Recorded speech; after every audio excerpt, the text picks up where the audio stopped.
Welcome back, Accomplices. Feels like it's been forever, and in some ways it really has when when you step away from your art, like sometimes we have to do for days or weeks at a time. It takes a bit of time to get back into things. But Lorenza's here this morning. We're back at it. Feels like we haven't missed a beat really, and we're ready to get going with some things that will help you out. Today we're going to talk about putting our finished paintings onto wood cradle boards. So some of you have been asking about how to mount your watercolor paintings on paper onto these wood cradle boards, and so I thought we'd just spend a bit of time showing you my process for doing this, and there's probably other ways of doing it, but this I think will get you to an end where you're pretty happy with the results. So you can get these little wood cradle boards, birch panel boards they're called, different names for them. You can get them online. You can get them in your local art and craft and hobby stores. You can even have them custom made, and I have done that for some of my larger pieces. There's a place locally who, where I can go and they will cut even to the full-size watercolor sheets, so 22 by 30. I always get them cut just a fraction shorter, smaller, just so that you can make sure that you've got enough room to get the whole painting on the surface. So they're very lightweight. Some of them come in different heights, different sizes. We've got 4x4s and 6x6s. There's 5x5s, 6x8s, 10 by 10s, 12 by 12s, you name it. There's all kinds of sizes to choose from. So you can either paint to size, which I have done a couple of times here. I've got some 4x4s that I've painted specifically to fit those little cradle boards, or some 6x6s for the next size up. Or you can take a bigger painting, and I often will go to my options pile, paintings that I just didn't complete or wasn't happy with the whole thing. There may be a little piece that you do like. You can cut that out and mount it and have a beautiful little painting. So first steps, I just use dollar store inexpensive acrylic paints. I like to do my edges mostly black. It depends on what the subject is on my painting. Sometimes, if it's a more delicate design, I will paint a soft pastel color or a white or something. But I do like to use black a lot of the time. And I'm just going to give it a little spray, water it down slightly, and I'm using just an old flat brush. I like this because the bristles are fairly firm, and I can be kind of precise with what I'm doing here. So I will just give the edges a nice coat. Not too thick. You don't want it globbing, on the edges. Nice and smooth. And I'm only going to do the edges because the top, of course, is going to be covered with your painting. So, like I said, I wouldn't want to go and use my expensive acrylics. This is just fine. And it's up to you whether you do the edges underneath as well. Sometimes you do your fingers. That's usually what I end up doing. And I just want to be careful on the edges that I don't have ridges and places where there's heavier paint. So quite easy to cover these edges. I should have mentioned also, when you get these cradle boards, I'm just going to set this on here for a moment. When you get these little boards, sometimes they might feel a bit rough depending on how they're manufactured. You can get these little sanding blocks. This is 100 grit, and these are 220 grit, so a little finer. I like the 100 grit for the wood cradle boards. And if there's a burr or anything on the edge, I will just take the sanding block and just give it a little buff, and that helps to take those edges off. So now that we've done that, like I said, it's a bit of a messy process. I will do these little back edges just because I like that it gives it a more finished look, right? But they're simple and easy enough to do.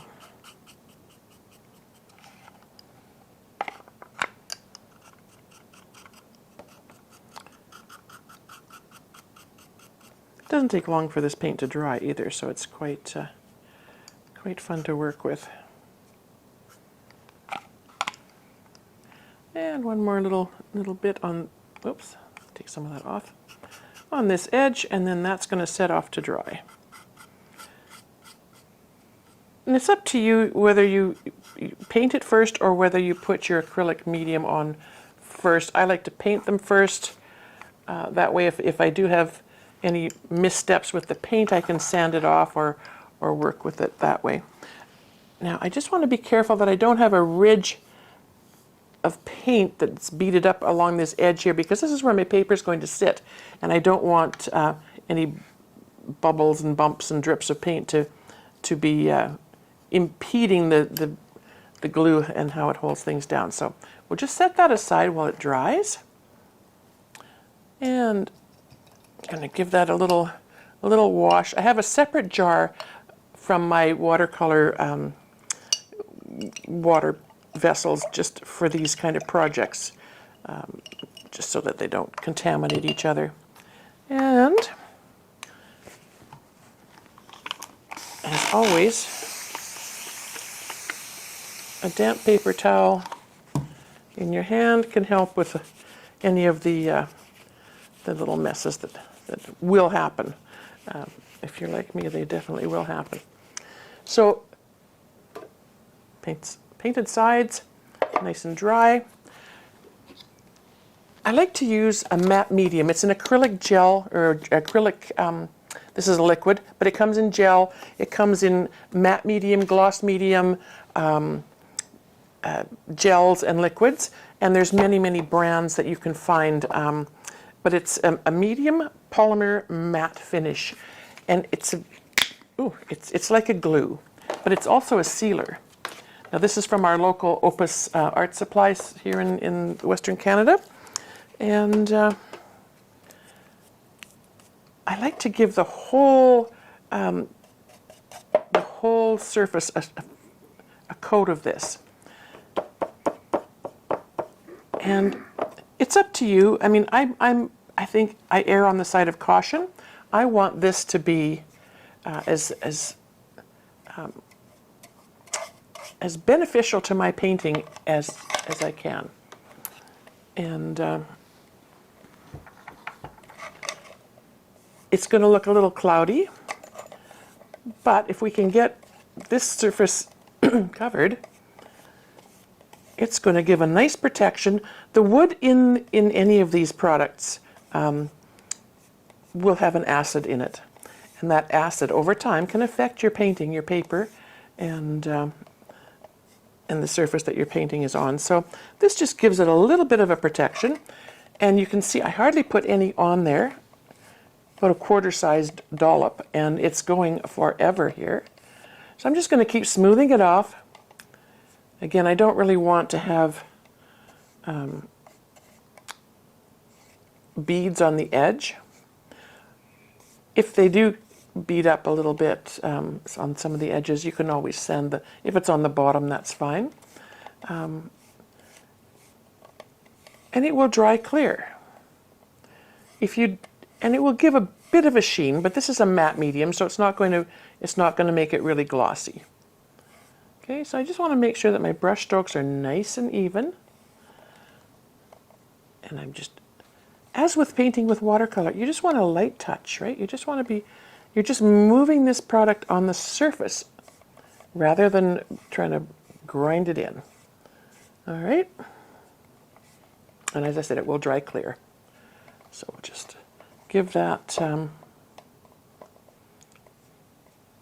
little bit of a finesse on the edge there, and then we will set that off to dry.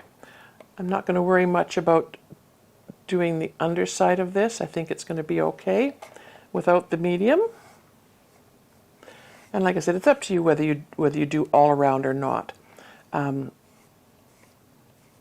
just make sure that your top surface for sure is covered.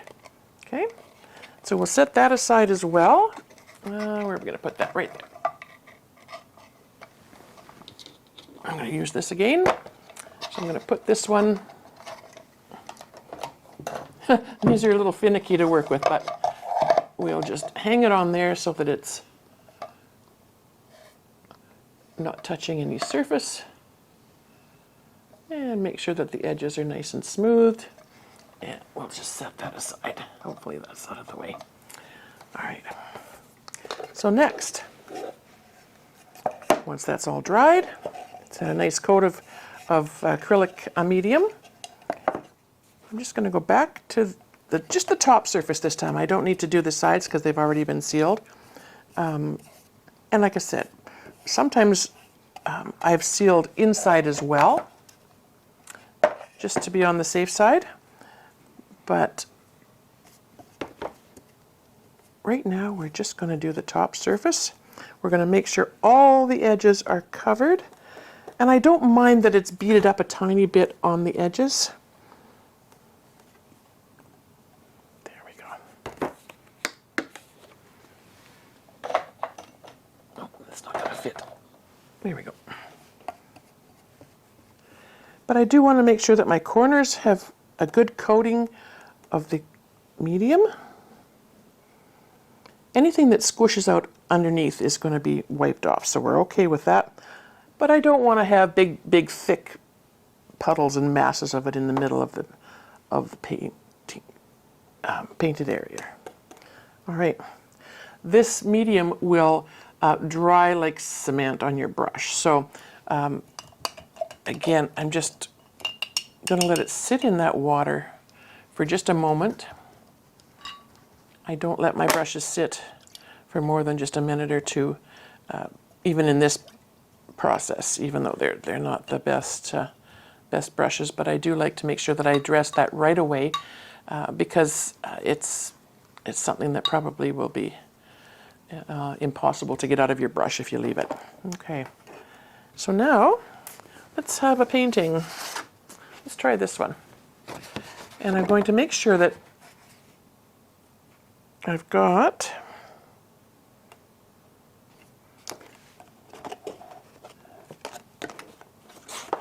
make sure I can tell by feeling underneath that my edge is pretty close to the surface. I want to make sure that I don't have any white from the edge of the painting that is up on the wood. And if I bend it a slight bit, I can sort of feel that. I can tell where my edge is going to be, and I can cut that off. And because the matte medium underneath is liquid and still movable, you can easily do that. So I think we're good there. And this is called a brayer. You can get them in many sizes. I ordered some on Amazon, a set of 3, but they weren't very sturdy. And I found this one at our local craft store. It's pretty heavy. It's good, got a good solid weight to it, and it's going to give me the ability to apply some pressure without breaking the handle or breaking the roller part of it. So I just like to give it a good roll. Make sure that I've got all the surface area in contact with this. Do a little bit on the edges. And then I will set it down like that. That damp paper towel I was using earlier, I will just use that to run along these edges, just to pick up any of the excess matte medium that has sort of oozed out from underneath, so that you don't have a bead or a glob of it there. And then I will take something very heavy, whatever you've got, a stack of books. I have some big coffee carafes that I used to use when we did some events, and I fill them with water and I set them on top. Sometimes you could even, put this is quite heavy, I could do something like that and let it sit. I like to let it sit for probably about 24 hours just to make sure that everything is nice and the contact has had enough time to really settle in while the acrylic medium dries. Okay?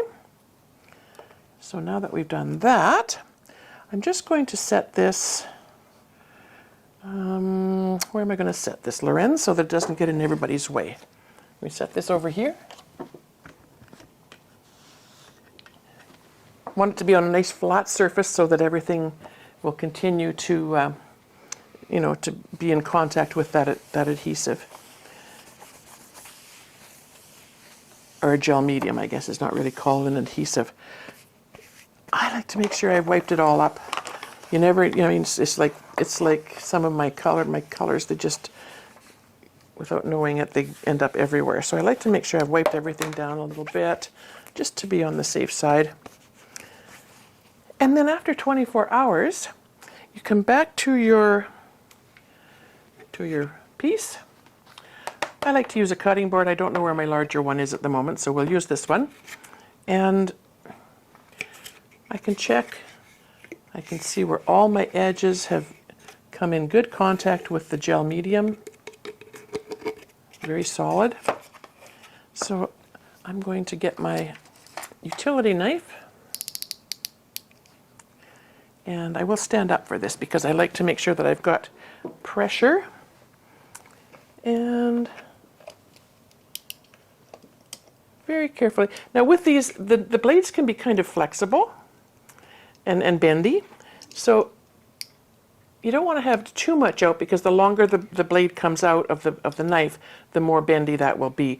And that will give you, some creative lines. We don't really want that. And slow and gentle, and just score that edge all the way down. I try to keep this as straight as possible. If you were to angle this way, you're going to cut into the surface of your painting, and that's probably not what you want to see happen. Okay.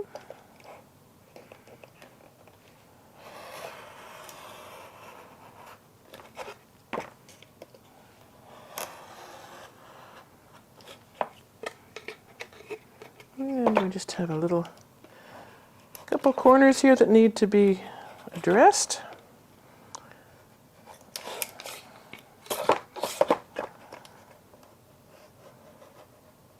It's easy also to slice your wood, your painted surface of your wood with these knives. So, like I say, slow and gentle. Take your time. There we go.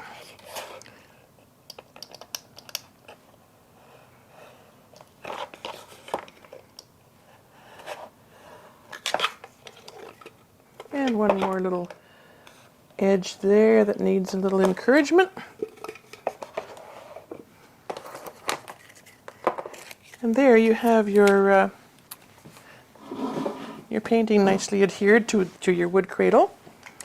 Like I said, I've done these on full sheets, 22 by 30, and they they come out just as nicely. It's if you're using good quality paper as well, 140 pound at least, I think is probably what you want to be looking for. Anything less than that, your matte medium may leak through and cause some issues. So now that you've done this, I see I've got a little white thing here. I don't know what that is. Might have been a glob of medium. So I'm going to take my 100 grit paper sanding block, and I'm just going to, at an angle, move down and just smooth off that edge. Sorry for the noise. I know it's going to sound like something more drastic than a little sanding block when you hear this, but I just want to make sure that I've got the edges. And you can be as aggressive or as light as you want with this.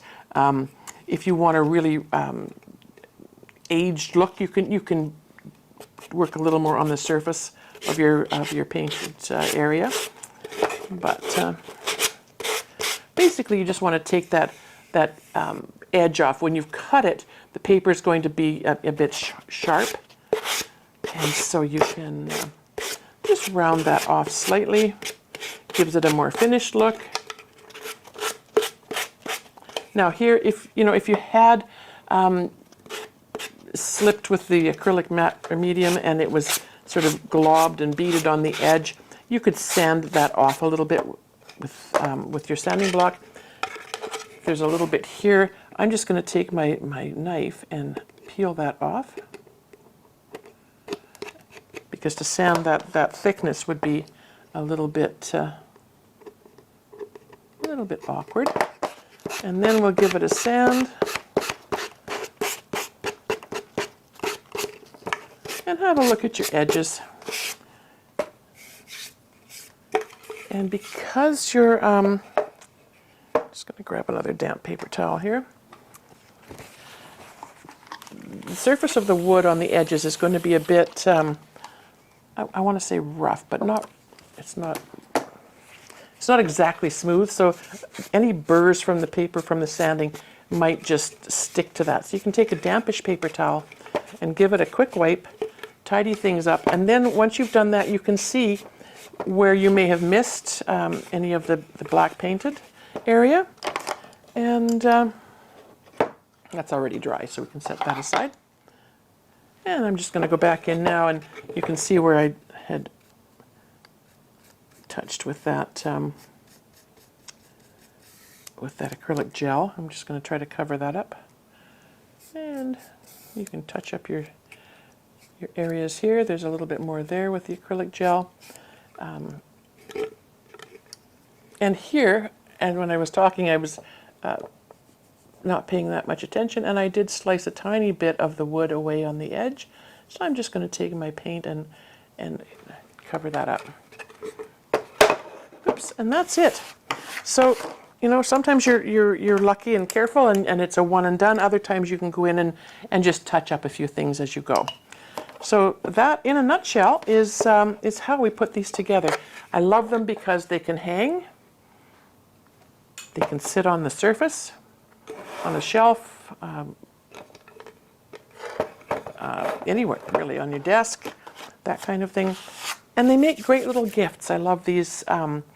This is a 6 or 5 by 7, I think this one is. And the little 4 by 4s are amazing. Our paint group, yeah, this is a 6. Oh, it is a 6 by 8. Okay. Our paint group sells dozens and dozens and dozens of these at our show every year. They're just so popular and versatile, and a fun way to present your work. I'm glad you were able to join me today, Accomplices. I had some fun demonstrating how to attach a little watercolor painting to a wood cradle board, the steps that are involved in making that happen. And yeah, I enjoyed doing that. I'm glad you're back with me today. If you like what you've seen, I invite you to subscribe to my channel. Head on over to my website, bandrystudio.com. That's BANDRAOI studio.com. Or pop into our members area. We've got some fun things going on there.